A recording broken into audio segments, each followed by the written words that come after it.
I, George Gascón. As first days and first impressions go, new LA District Attorney George Gascón made his memorable. So beginning today, we're instituting a series of policies based on data and science, not fear and emotion. Moments after taking office, he announced a sweeping host of policy changes, echoing the progressive promises he made on the campaign trail, including eliminating the money bail system, an idea voters rejected at the polls last month. How much money you have in your bank account is a terrible proxy for dangerousness. He wants those facing the most serious charges detained. Anyone facing a misdemeanor charge or nonviolent felony will be released while they go through the courts. The LA Police Protective League is concerned.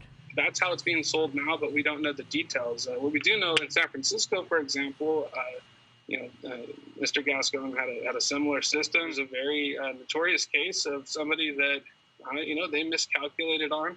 And they let out of jail. The guy gets out of jail, and the very next day, or shortly thereafter, he's grabbing a woman out front of her apartment complex and is assaulting her. Gascón's overall approach is less punitive. He says he'll end the use of sentencing enhancements used to add time behind bars if a defendant is a gang member or repeat offender. He'll also end the practice of charging juveniles as adults. Locking up kids doesn't help.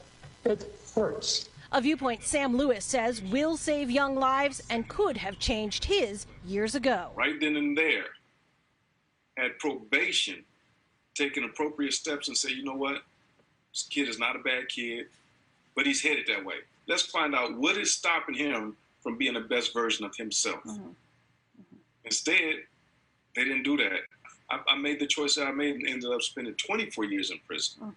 And Gascón says he'll form a review board to look at officer-involved shootings and use of force cases from as many as 8 years ago, including cases like this one from 2015, when former DA Jackie Lacey declined to prosecute an officer who shot and killed a homeless man in Venice Beach.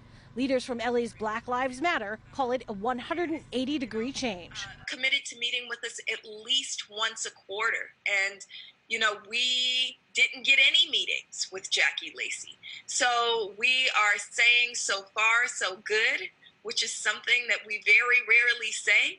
But it's all too much for Gloria Mitchell. She's head of the state's Bail Agents Association and says tonight her concerns aren't for her industry, but for her community. It will put people at risk communities. It will, definitely. The LA County Sheriff also released a statement tonight saying in part he looks forward to working with the DA on how the criminal justice system can better equitably serve our communities while still prioritizing victims' rights. Outside LAPD headquarters, I'm Lori Perez, KCAL-9.